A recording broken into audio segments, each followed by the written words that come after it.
നമസ്കാരം. ഞാൻ സുനിൽ സുന്ദർ. ഗുരുവര എന്ന എൻ്റെ ചാനലിലേക്ക് സ്വാഗതം. എൻ്റെ ചാനലിലെ രണ്ടാമത്തെ എപ്പിസോഡാണ് ഈ അവതരിപ്പിക്കുന്നത്. ഇന്ന് ഞാൻ പറയുന്നത് നമ്മുടെ നിത്യജീവിതത്തിൽ നമ്മൾ ഒരുപാട് ഭയപ്പെടുന്നതും എന്നാൽ അതിൽ നിന്ന് നമുക്ക് സ്വയം രക്ഷപ്പെടാൻ പറ്റുന്നതുമായിട്ടുള്ള ഒരു കാര്യത്തെക്കുറിച്ചാണ്. ശനിദോഷം.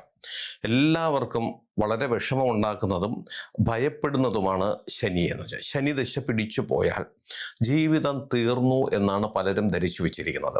ശനിദശ മാത്രമല്ല, കണ്ടകശനി, ഏഴരണ്ട ശനി, അഷ്ടമശനി എന്ന് പറഞ്ഞിട്ട് നമ്മുടെ ജീവിതത്തിൽ ഒട്ടുമുക്കാൽ ഭാഗത്തും ശനി ഉണ്ടായിരിക്കും. ഒട്ടുമുക്കാൽ സമയവും നമ്മളോടൊപ്പം ശനി ഉണ്ടായിരിക്കും. അങ്ങനെ വരുമ്പോഴാണ് ശനി നമ്മൾ ഏറ്റവും കൂടുതൽ പേടിക്കുന്നത്. കാരണം ശനി നമുക്ക് ഒരുപാട് ദോഷങ്ങൾ തരും, അത് സത്യം തന്നെയാണ്. ആ ശനിയെ എങ്ങനെ നമുക്ക് ഗുണകരമായ അവസ്ഥയിലേക്ക് കൊണ്ടുവരാം എന്നുള്ളതിനെ കുറിച്ചുള്ളൊരു അറിവാണ് ഈ വീഡിയോയിൽ കൂടി ഞാൻ പറയുന്നത്. നിങ്ങൾക്ക് ജ്യോതിഷപരമായോ വാസ്തുപരമായോ എന്തെങ്കിലും കാര്യങ്ങളാണെന്ന് ഞാൻ പറഞ്ഞാൽ മതി എന്നുണ്ടെങ്കിൽ ഇപ്പോൾ ഈ സ്ക്രീനിൽ എഴുതി കാണിക്കുന്ന എൻ്റെ ഓഫീസിൽ ഓൺലൈൻ ബുക്കിംഗ് നമ്പറാണ്. ഈ നമ്പറിലേക്കാണ് വിളിക്കേണ്ടത്. ഒന്ന് രണ്ട് ചെറിയ കാര്യങ്ങളുണ്ട്, അതനുസരിച്ച് നിങ്ങൾ ബുക്ക് ചെയ്യണം. അങ്ങനെ നിങ്ങൾ ബുക്ക് ചെയ്താൽ നിങ്ങൾ ചോദിക്കുന്ന ജ്യോതിഷപരമോ വാസ്തുപരമായ കാര്യത്തിൻ്റെ മറുപടി ഞാൻ നിങ്ങൾക്ക് തരാം. അത് കേട്ടിട്ട് നിങ്ങൾക്ക് തിരിച്ചു വിളിക്കുകയും ചെയ്യാം. അപ്പം നമുക്ക് ഇന്നത്തെ വിഷയത്തിലേക്ക് കിടക്കാം. ശനിദോഷം. ശനിദോഷം പിടിച്ചാൽ നമ്മൾ ജീവിതം തീർന്നു, അല്ലെങ്കിൽ നമ്മൾ പിന്നെ മുന്നോട്ട് പോയിട്ട് കാര്യമില്ലേ, പലരുടെയും ചോദ്യമാണ്. ശനി നമ്മൾ അങ്ങനെ അങ്ങ് ഭയപ്പെടരുത്. കാരണം ശനി എന്ന് പറഞ്ഞാൽ ഒരു യജമാന സ്വഭാവമുള്ളൊരു ഒരു ഗ്രഹമാണ്, ഒരു ദേവനാണ് ശനിദേവൻ എന്ന് പറഞ്ഞാൽ. അതായത് നമ്മൾ അദ്ദേഹത്തെ ബഹുമാനിച്ചാൽ സകലതും നമുക്ക് തരും, സകല സൗഭാഗ്യങ്ങളും നമുക്ക് തരും. പക്ഷെ നമ്മൾ അദ്ദേഹത്തിനെ ഗൗനിച്ചില്ല, അദ്ദേഹത്തിനെ നമ്മൾ മൈൻഡ് ചെയ്യാതെ പോയാൽ നമുക്കിട്ട് മുട്ടം പണിയും കിട്ടും. അതാണ് ശനിയുടെ സ്വഭാവം. അതാണ്. അപ്പം ശനി എന്ന് ഞാൻ ആദ്യം പറഞ്ഞ പോലെ ഏഴരണ്ട ശനി 7.5 വർഷം, കണ്ടകശനി, അഷ്ടമശനി 2.5 വർഷം വീതം ഇങ്ങനെയൊക്കെ ഉണ്ടാകും. അതിനോടൊപ്പമാണ് ശനിദശ നമ്മളിലേക്ക് വരുന്നത്. അതുപോലെ പിന്നെ നമുക്ക് ശുക്രനോ ബുധനോ വ്യാഴമോ ഏത് വന്നാലും അതിനോടൊപ്പം അപകാരനായിട്ടും ശനി വരുന്നുണ്ട്. അപ്പം ശനിയാണ് നമ്മൾ ശരിക്കും പറഞ്ഞാൽ നമ്മുടെ ജീവിതത്തിൽ ഏറ്റവും കൂടുതൽ കാലം നമ്മളോടൊപ്പം ഉള്ളത്. അപ്പം നമ്മൾ ഇതിൻ്റെ സ്വഭാവം മനസ്സിലാക്കിക്കൊണ്ട് മുന്നോട്ട് പോയാൽ തീർച്ചയായിട്ടും ശനിദശയിൽ നമുക്ക് കോടീശ്വരന്മാരാകാം. ശനി നമുക്ക് തരുന്നത് ശുക്രദശയിൽ കിട്ടാത്ത മഹാഭാഗ്യങ്ങൾ വരെ നമുക്ക് ശനി തരും. പിന്നെ ഒരു സംശയവും വേണ്ട. എൻ്റെ നക്ഷത്രം തിരുവോണമാണ്, എനിക്കിപ്പോൾ ശനിദശയാണ്. പക്ഷെ എനിക്ക് ഒരു ബുദ്ധിമുട്ടും ശനി ഉണ്ടാക്കുന്നില്ല. കാരണം അത് വേണ്ടുന്ന വിധത്തിൽ ഞാൻ അദ്ദേഹത്തെ ബഹുമാനിച്ചും ആചരിച്ചും പരിഹാര കർമ്മങ്ങൾ ചെയ്തും മുന്നോട്ട് പോകുന്നത് കൊണ്ട് എനിക്ക് ശുക്രനേക്കാൾ ഏറെ ഏറ്റവും കൂടുതൽ ഭാഗ്യങ്ങൾ തന്നുകൊണ്ടിരിക്കുന്നത് ശനിയാണ്. ആ ഒരു അനുഭവത്തിൻ്റെ വെളിച്ചത്തിൽ കൂടിയാണ് പറയുന്നത്. ഈ പറയുന്ന ഇനി നമ്മൾ അനുഷ്ഠിക്കേണ്ട കാര്യം ഞാൻ കണ്ടുപിടിച്ചതൊന്നുമല്ല, നമ്മുടെ പൂർവ്വികർ പറഞ്ഞു വെച്ചിട്ടുള്ള കാര്യം തന്നെയാണ്. അതായത് ശനിദോഷ പരിഹാരം. അത് ശനി നമ്മളിലേക്ക് പിടിച്ചാൽ, അഷ്ടമനായാലും ഏഴരണ്ടനായാലും അതുപോലെ തന്നെ കണ്ടകശനിയായാലും അപകാരത്തിൽ ശനി വന്നാലും ശനിദശയിൽ വന്നാലും ശനിദേവനെ പ്രീതിപ്പെടുത്തുന്ന കർമ്മങ്ങൾ ഇത് മാത്രം നമ്മൾ മനസ്സിൽ വയ്ക്കുക.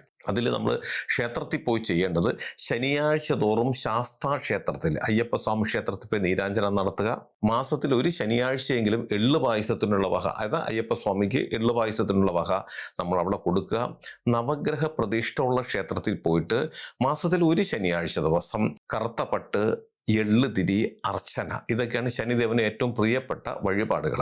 ഇപ്പം നമ്മൾ പോകുന്ന ക്ഷേത്രത്തിൽ ഇതല്ല, അവർ മറ്റെന്തെങ്കിലും വഴിപാടാണ് നടത്തുന്നെങ്കിലും നമ്മൾ വിഷമിക്കേണ്ട, ആ വഴിപാട് അവിടെ ചെയ്യുക. ചില ക്ഷേത്രങ്ങളിൽ തന്ത്രിമാർ കൽപ്പിക്കുന്ന മറ്റേതെങ്കിലും വഴിപാടായിരിക്കുക.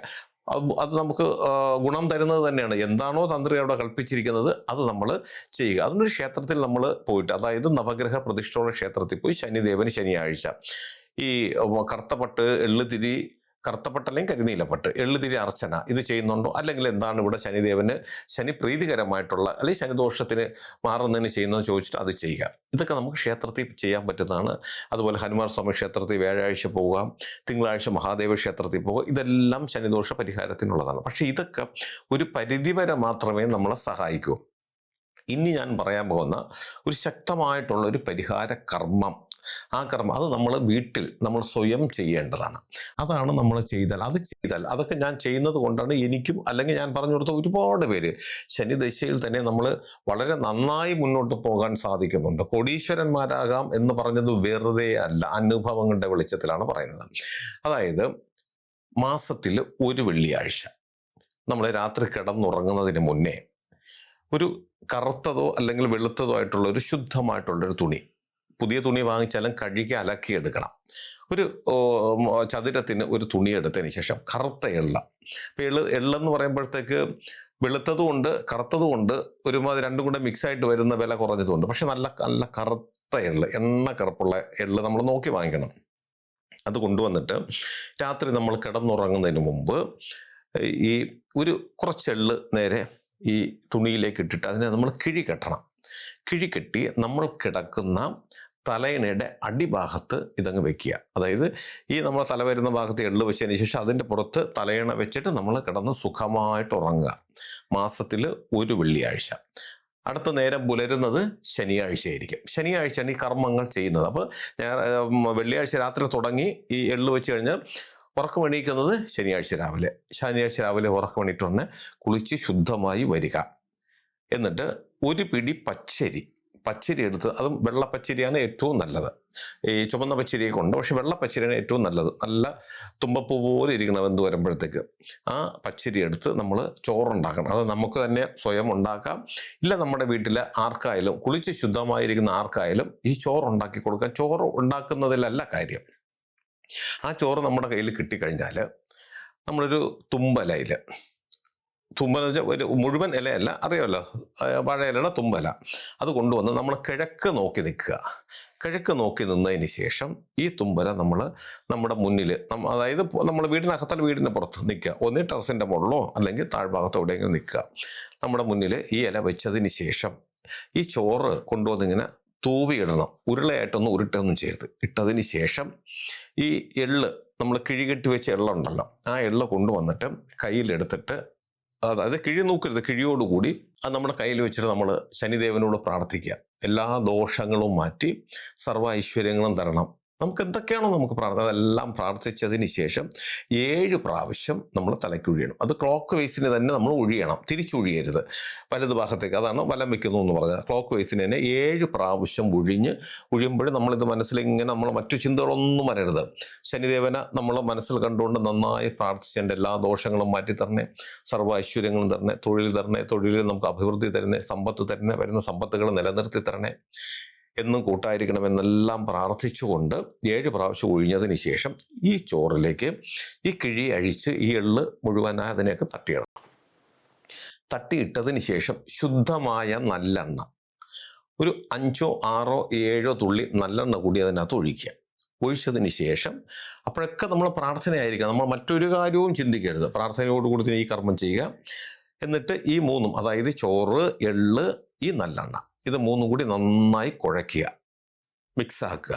അപ്പോൾ നമ്മൾ പ്രാർത്ഥനയോടുകൂടി തന്നെ. എന്നിട്ട് ഇതിന് നമ്മൾ അതേ കണക്ക് തന്നെ ഉരുളകളൊന്നും ആക്കാതെ അത് കണക്ക് തൂവി വെച്ചതിന് ശേഷം ഇത് നമ്മൾ ഒന്നേ അവിടെ തന്നെ വെച്ചിട്ട് നമ്മൾ മാറി നിൽക്കുക. കാക്ക ഒന്ന് കഴിക്കണം, ഇല്ലെങ്കിൽ ടെറസിൻ്റെ മുകളിലോ മതിലിൻ്റെ പുറത്തോ എവിടെയെങ്കിലും കൊണ്ട് ഇത് കാക്കകൾക്ക് ആഹാരമാക്കണം. ആഹാരമായി കഴിഞ്ഞാൽ നമ്മൾ വിജയിച്ചു.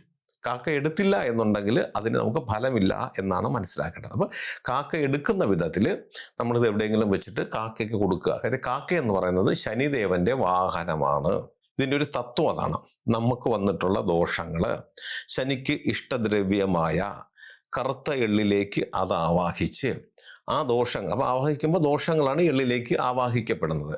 അത് കാക്കകൾക്ക് ആഹാരമായി, അതായത് ശനിദേവൻ്റെ വാഹനത്തിന് തന്നെ കൊടുത്ത് തിരിച്ചയക്കുന്ന ഒരു ഏർപ്പാട്. അപ്പം വെറുതെ എള്ള് വെച്ചു കൊടുത്ത് അത് കഴിക്കില്ല. അതിന് വേണ്ടിയിട്ടാണ് ഈ പറഞ്ഞ ചോറ് കൂടി വെക്കുന്നത്. അപ്പം എള്ളെണ്ണ എന്തിനെന്ന് ചോദിച്ചാൽ ഈ എള്ളിൽ നിന്നുമാണ് ഈ എള്ളെണ്ണ എടുക്കുന്നത്. അതിൻ്റെ എള്ളിൻ്റെ സത്താണ്. ഇതെല്ലാം കൂടി കൂട്ടിക്കലർത്തി ശനിദേവൻ്റെ വാഹനമായ കാക്കകൾക്ക് തന്നെ ഇത് നമ്മുടെ ദോഷങ്ങളെ തിരിച്ച് ഏൽപ്പിക്കുന്ന ഒരു തത്വമാണ് ഇതിൻ്റെ പിന്നിലുള്ളത്.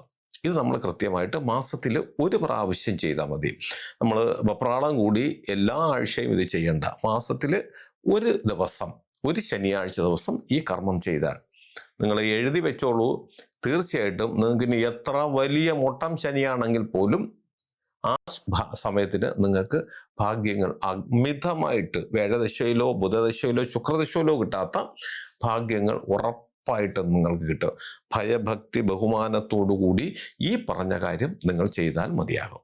കാരണം ശനി, അതിനെ അതായത് ശനിദേവനെ നമ്മൾ ബഹുമാനിച്ചില്ലെങ്കിൽ, അത് ശനി പ്രീതികരമായിട്ടുള്ള കാര്യങ്ങൾ ചെയ്തില്ലെങ്കിൽ, ഇതുപോലെ നമ്മളെ ദ്രോഹിക്കുന്ന, വേദനിപ്പിക്കുന്ന, നശിപ്പിച്ച് നാറായ കല്ലെടുപ്പിക്കുന്ന മറ്റൊരു ദശയും നമ്മുടെ മുന്നിലില്ല. അപ്പോൾ ബഹുമാനിച്ചാൽ നമുക്ക് കോടീശ്വരന്മാരാകാം. ഞാൻ ഈ പറഞ്ഞ കാര്യം നിങ്ങൾക്ക് എല്ലാവർക്കും ഉപകാരപ്രദമാകട്ടെ എന്നല്ല, ഉപകാരപ്രദമാകും. നിങ്ങൾക്ക് ജ്യോതിഷപരമായോ വാസ്തുപരമായോ എന്തെങ്കിലും കാര്യങ്ങൾ അറിയണത് ഞാൻ പറഞ്ഞാൽ മതി എന്നുണ്ടെങ്കിൽ ഇപ്പോൾ ഈ സ്ക്രീനിൽ എഴുതി കാണിക്കുന്നതിൻ്റെ ഓഫീസിലെ ഓൺലൈൻ ബുക്കിംഗ് നമ്പറാണ്. ഈ നമ്പറിലേക്കാണ് നിങ്ങൾ വിളിക്കേണ്ടത്. 1-2 ചെറിയ കാര്യങ്ങളുണ്ട്, അതനുസരിച്ച് നിങ്ങൾ ബുക്ക് ചെയ്യണം. അങ്ങനെ നിങ്ങൾ ബുക്ക് ചെയ്താൽ നിങ്ങൾ ചോദിക്കുന്ന ജ്യോതിഷപരമോ വാസ്തുപരമോ കാര്യത്തിൻ്റെ മറുപടി ഞാൻ നിങ്ങൾക്ക് തരാം. അത് കേട്ടിട്ട് നിങ്ങൾ എന്നെ തിരിച്ച് വിളിക്കുകയും ചെയ്യാം. അതുപോലെ നിങ്ങളുടെ വീടിനോ നിങ്ങളുടെ ഭൂമിക്കോ വാസ്തുപരമായിട്ടോ ഭൂമി സംബന്ധമായിട്ടോ ഏതെങ്കിലും പ്രേതബാധ ദോഷങ്ങളോ സർപ്പദോഷങ്ങളോ മറ്റെന്തെങ്കിലും ശത്രുദോഷങ്ങളോ എന്തെങ്കിലും ഉണ്ട്, അത് ഞാൻ നേരിട്ട് അവിടെ വന്ന് കണ്ട് പരിശോധിച്ച് പരിഹരിക്കണമെന്നുണ്ടെങ്കിൽ നിങ്ങൾ ഈ നമ്പറിൽ വിളിച്ചാൽ മതി. അതിനി ഏത് ജില്ലയിലാണെങ്കിലും മറ്റൊരു സ്റ്റേറ്റിലാണെങ്കിലും സമയക്രമം അനുസരിച്ച് ഞാൻ അല്ലെങ്കിൽ എൻ്റെ മകൻ തന്നെ നേരിട്ട് അവിടെ വന്ന് കണ്ട് പൂർണ്ണമായും അത് പരിശോധിച്ച് പിന്നെ ഞങ്ങൾ വന്നത് പരിഹരിച്ച് തരികയും ചെയ്യാം. അതുപോലെ എന്നെ നേരിട്ട് കാണാൻ ഒരുപാട് പേര് വരുന്നുണ്ട്. വരേണ്ടത് തിരുവനന്തപുരം ജില്ലയിലാണ്. അവിടെ വരുന്നവരും ഈ നമ്പറിൽ വിളിച്ച് ബുക്ക് ചെയ്തതിന് ശേഷം മാത്രം വരാൻ ശ്രമിക്കുക. നിങ്ങൾ എൻ്റെ ചാനൽ സ്ഥിരമായിട്ടൊന്ന് കാണണം, സബ്സ്ക്രൈബ് ചെയ്യണം. എനിക്ക് വേണ്ടുന്ന എല്ലാവിധ പ്രോത്സാഹനങ്ങൾ തരികയും വേണം. നിങ്ങൾക്കും നിങ്ങളുടെ കുടുംബത്തിലെ എല്ലാവർക്കും എല്ലാവിധ ഐശ്വര്യങ്ങളും ഉണ്ടാകട്ടെ എന്ന് പ്രാർത്ഥിച്ചുകൊണ്ട് തൽക്കാലം നിർത്തുന്നു. അടുത്ത ഒരു വീഡിയോയുമായി കാണുന്നവരെ എല്ലാവർക്കും നന്ദി, നമസ്കാരം.